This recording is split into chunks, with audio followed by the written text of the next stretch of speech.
Hello students, as we all know, we are reading a lesson 1 three things.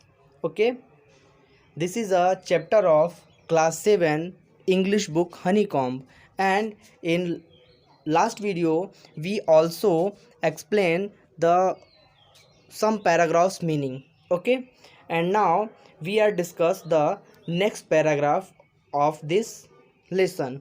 Okay जैसा कि आप सभी लोग जानते हैं कि हम लोग क्लास 7 की इंग्लिश की बुक हनी कॉम के पहला चैप्टर 3 क्वेश्चंस को पढ़ रहे हैं, जिसमें हमने पिछले वीडियो में इस स्टोरी से संबंधित कुछ पैराग्राफ्स का हिंदी मीनिंग समझा था। एक बार हम लोग उसको रिवाइज करेंगे ताकि आगे कहानी समझने में हेल्प मिले हम लोगों को। कहानी में एक राजा होता है। राजा को 3 क्वेश्चंस का आंसर चाहिए होता है।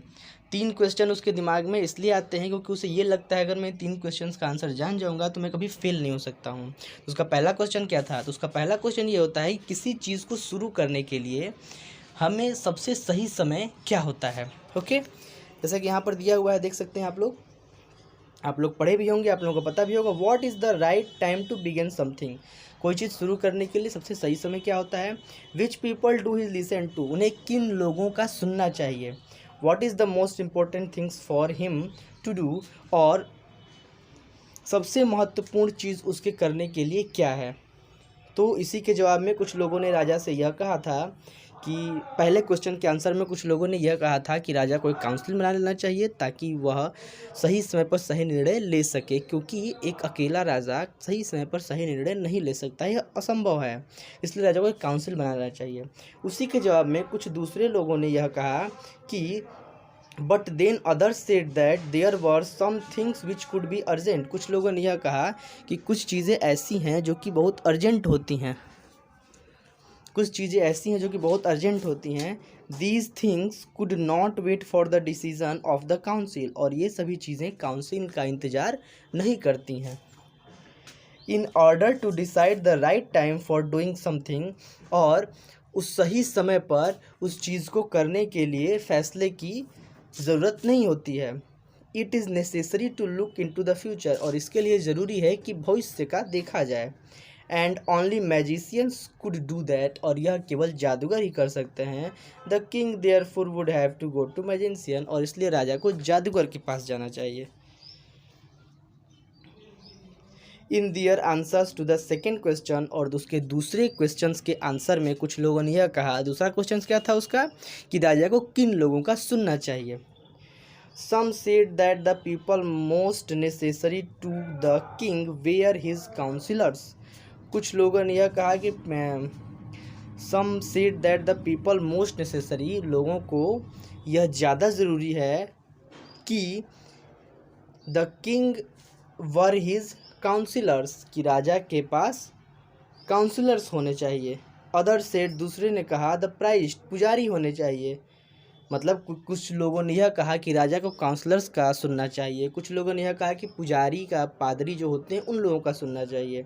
A few others choose the doctor, कुछ लोगों ने कहा कि राजा को डॉक्टर्स का सुनना चाहिए। And others said that the his soldiers were the most necessary. और कुछ लोगों ने यह कहा कि उन्हें सैनिकों का सुनना चाहिए, जो कि बहुत आवश्यक हैं, बहुत ज़रूरी हैं। टू द थर्ड क्वेश्चन, जो उसका तीसरा क्वेश्चन क्या था तीसरा क्वेश्चन? तो तीसरा क्वेश्चन था राजा का कि उसको करने के लिए सबसे महत्वपूर्ण चीज़ क्या है, सबसे ज़रूरी चीज़ क्या है। तो उसके आंसर में कुछ लोगों ने यह कहा कि सम सेड साइंस, कुछ लोगों ने कहा विज्ञान। अदर चूज़ फाइटिंग, कुछ लोगों ने कहा फाइटिंग, कि उसको सबसे ज़रूरी चीज़ करना साइंस है। कुछ लोगों ने कहा कि नहीं, वो फाइटिंग है। एंड अदर रिलीजियस वर्शिप, कुछ लोगों ने कहा कि राजा को धार्मिक पूजा पाठ करना चाहिए। As the answers to this questions were so different. और इस तरह से उन सभी लोगों के जो आंसर्स थे वो बहुत ही ज़्यादा अलग अलग तरह के आ रहे थे। The king was not satisfied and gave no reward. और राजा इन सभी सवालों से संतुष्ट नहीं हुआ और उसने इनाम नहीं दिया। इंस्टेंट, बजाय, he decided to seek the advice of certain hermit. और उसने यह फैसला लिया कि वह इस सवालों का जवाब जानने के लिए वह किसी हर्मिट की सलाह लेगा। हर्मिट मतलब होता है कोई साधु, ठीक है, कोई साधु का वह सलाह लेगा।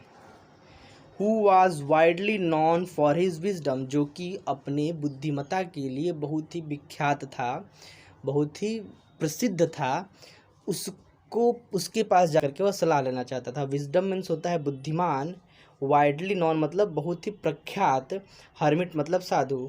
ठीक है, तो राजा ने यह फैसला लिया कि वह एक साधु के पास जाकर के सलाह लेगा इन सवालों का जवाब लेने के लिए, जो कि बहुत ही प्रख्यात, अपनी बुद्धिमत्ता के लिए बहुत ही प्रख्यात था। The hermit lived in a would which he never left, लेकिन जो साधु था वह एक लकड़ी के घर में रहता था और वहाँ से कभी नहीं आता था। He saw no one but simple people and so the king put on ordinary clothes, और वह हमेशा सामान्य लोगों से ही मिलता था, इसीलिए राजा ने एक ऑर्डिनरी मतलब एक सामान्य कपड़ा पहन लिया। बिफोर ही रिच्ड, उसके पास जाने से पहले। द हर्मिट्स हट, the king left his horse with his bodyguard, और उसके यहाँ पहुँचने से पहले उसकी झोपड़ी, साधु की झोपड़ी से पहुंचने से पहले ही राजा ने अपने घोड़े और अपने जो भी बॉडीगार्ड, जो उसके सुरक्षाकर्मी थे, उन सभी को वहां से हटा दिया। एंड वेंट ऑन एलोन, और उसके पास अकेला गया। ठीक, as the king came near the hermit's hut, जैसे ही राजा हर्मिट के यानी उस साधु की झोपड़ी के पास पहुंचा, he saw the hermit digging the ground in front of his, तो उसने देखा कि राजा जमीन के पास गड्ढा खोद रहा है। हिज हट मतलब अपनी झोपड़ी के ठीक पास में वह गड्ढा खोद रहा है। ही greeted the king and continued digging, वह राजा को देख करके भी नहीं देखा और लगातार गड्ढा खोदता रहा। The hermit was old and weak, वह साधु बूढ़ा और कमज़ोर था। And as he worked he breathed heavily, और जैसे जैसे वो काम कर रहा था बहुत तेज़ी से सांस ले रहा था। ब्रीथ्ड हैविली मतलब तेज़ी से सांस लेना। The king went up the hermit and said, राजा उस हर्मिट के साधु के पास गया और कहा, I have come to you wise hermit, उसने कहा कि मैं आपके पास आया हूँ साधु, मतलब साधु महाराज, मतलब जो भी हैं उनसे वो बोला कि मैं आपसे मिलने के लिए आया हूँ। To ask you to answer 3 questions, और आपसे मैं 3 क्वेश्चंस का आंसर जानना चाहता हूँ। How can I learn to do the right thing at the right time, हम सही समय पर कौन सा सही चीज़ सीख सकते हैं, या फिर हमें कोई भी काम शुरू करने के लिए सही समय क्या होता है। Who are the people I need most, ऐसे कौन से लोग हैं जिन्हें मुझे ज़्यादा ज़रूरत है या फिर मुझे जिसकी सुननी चाहिए। And what affairs are the most important, और कौन सी ऐसी चीज़ है जो मेरे लिए बहुत महत्वपूर्ण है करने के लिए। The hermit listened to the king but did not speak, राजा साधु जो है राजा के सभी तीनों क्वेश्चंस को सुनता है लेकिन बोलता नहीं है। ही वेंट ऑन डिगिंग, और वो लगातार गड्ढा खोदता रहता है। यू आर टायर्ड, आप थक गए हैं। सेड द किंग, राजा ने कहा, let me take the spade and work in your place, उसने कहा कि आप जिस फावड़े से, स्पेड मीन्स होता है फावड़ा, आप जिस फावड़े से गड्ढा खोद रहे हैं वो मुझे दे दीजिए और आप अपने जगह पर जाइए। थैंक्स, धन्यवाद। सेड द हर्मिट ने कहा। Giving the king his spade, और अपना स्पेड उस किंग को दे दिया।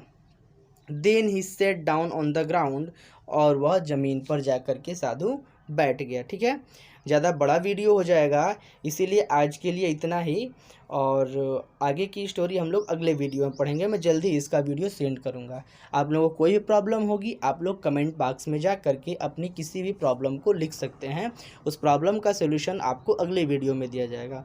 यूट्यूब में आप लोगों को एक कमेंट बॉक्स होता है, वहाँ पर आप लोग कुछ ना कुछ ज़रूर लिखिए। आप लोगों को अच्छा लगता है तो वो लिखिए, कोई प्रॉब्लम हो तो वो लिखिए, उसका सोल्यूशन आप लोगों को दिया जाएगा।